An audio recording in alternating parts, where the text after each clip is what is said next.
Welcome to Montana Resources.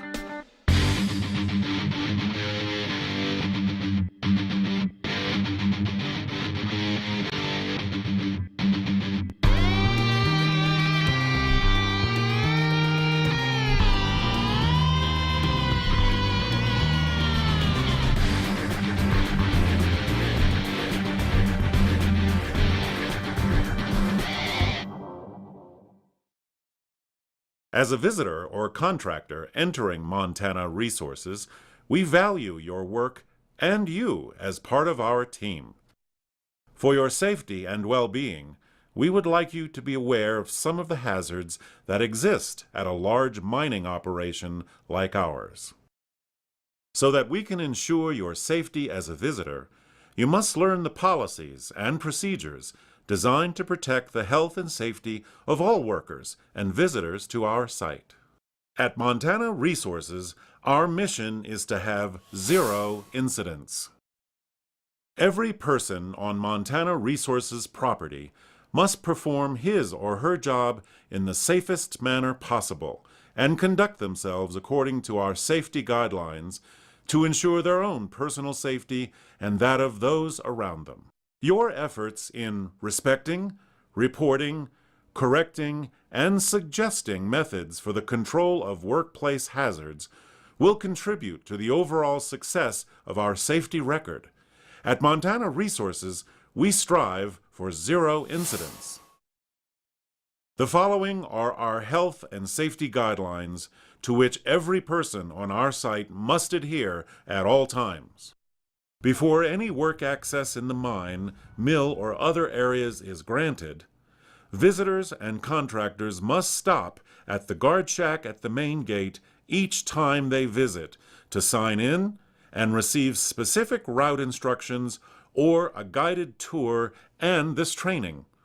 This hazard training shall be conducted annually.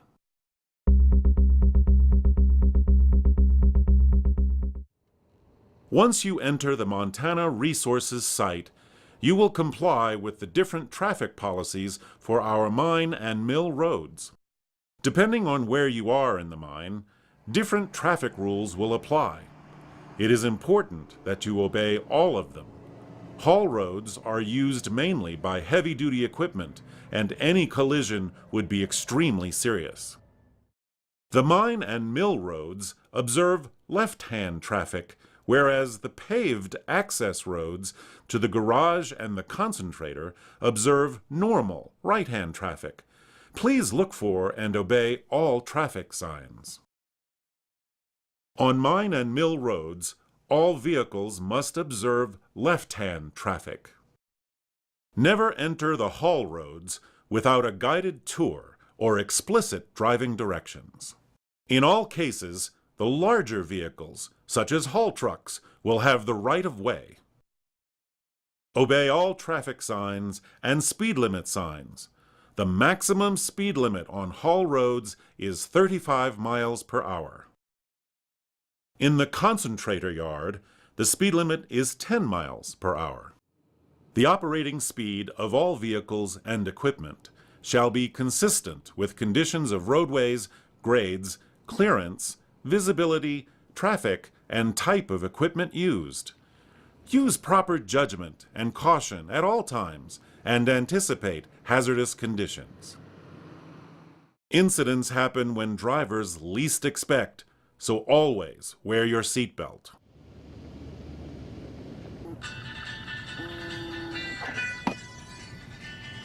Cell phone use and texting while driving are strictly prohibited. All drivers must keep their eyes on the road and be aware of any potential obstructions or hazards ahead of them.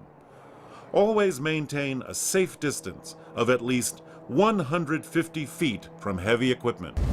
505, can I come around on your right? You're clear. Never pass mobile equipment unless contact has been made by two-way radio. Two-way radio communication is required on all haul roads. Small vehicles must be outfitted with a buggy whip before accessing haul roads.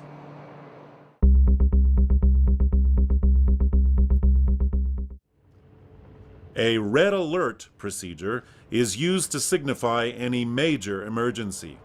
Radio, intercoms, and phones are used to contact control at extension 3233. In the event of a red alert, which may be a fire, illness, injury, or other hazardous event, use your two-way radio or the intercom to call control, or dial extension 3233 or 496-3233 on a phone. Report the nature of the incident, the location, the number and conditions of persons affected, and the type of help needed so that the proper help may be dispatched without delay. An intercom system is located throughout the mine property. To report a red alert situation using an intercom, pick up the handset, press the page button, call for control, then release.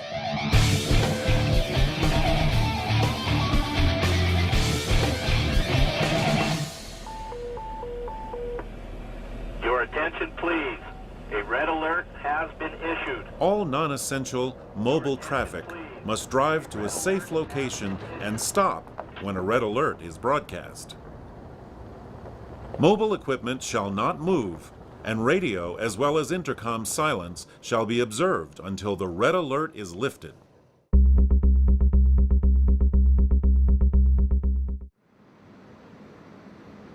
All vendors, visitors, and contractors are required to wear safety glasses, hard hats, and steel-toed boots while on mine property.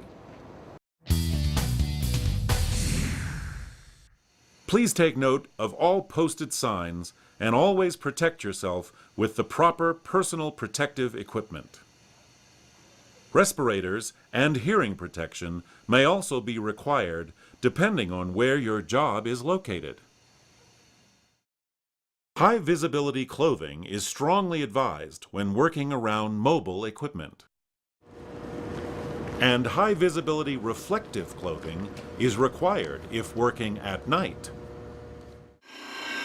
If using a grinder, a face shield with safety glasses is required.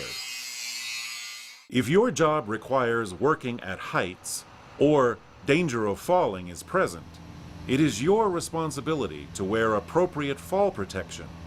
If you have questions regarding working at heights, please contact Mine Supervision before beginning any working at heights.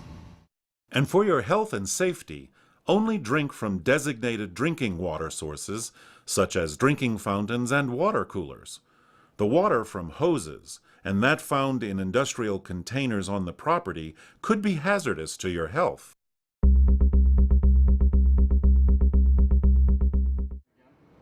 All mobile equipment shall have a pre-shift examination before use. It is your responsibility to ensure all safety defects are corrected prior to operating mobile equipment on mine property. All safety-related items, such as lights, horns, backup alarms, braking systems, seat belts, windshield wipers, and steering, shall be functional before operating on mine property. Mobile equipment shall not be left unattended unless the controls are placed in the park position and the parking brake set.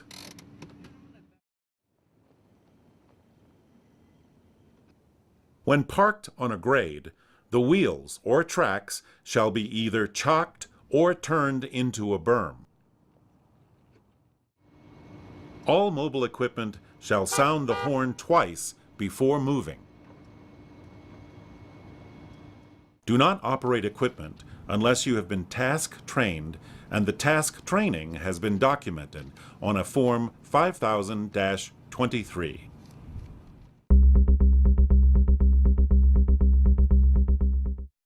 First aid supplies are located in the concentrator, control room, garage, and main office.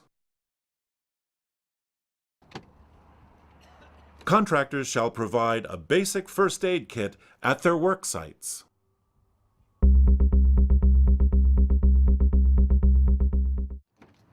All required vehicles shall have a fire extinguisher, and the fire extinguisher shall be checked and functional.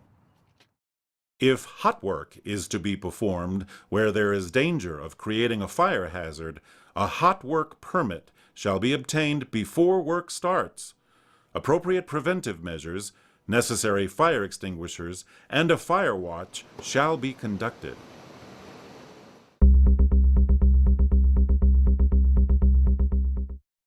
Blasting in the mine occurs on a scheduled basis, usually at 1 p.m., 2 to 3 times per week. Blasting may occur at other times, so all persons working in the mine must be aware. Secondary blasting may occur in the crushing areas. Guarding and warning procedures precede all blasts.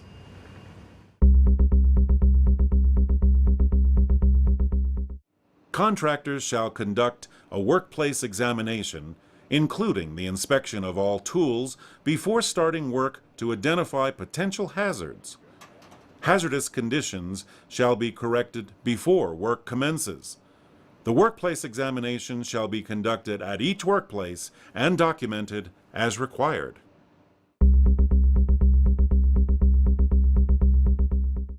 Contractors are required to have their safety data sheets available for any materials brought to the site.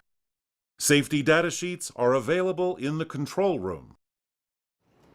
Contractors shall ensure all containers are appropriately labeled to the HAZCOM standard before bringing products to the mine site. Never use or handle hazardous materials unless instructed in the proper safe procedures.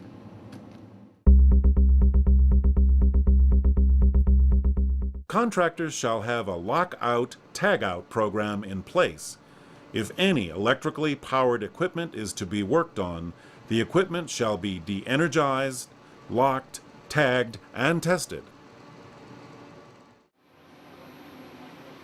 If the electrical equipment affects Montana Resources, the contractor shall notify a company official prior to de-energizing the equipment. Contractors are required to ground check extension cords, drop lights, and tools with grounding conductors. They shall be responsible for maintaining appropriate records. Avoid electrocution. Never drive over electrical cable or attempt to touch it without the proper PPE.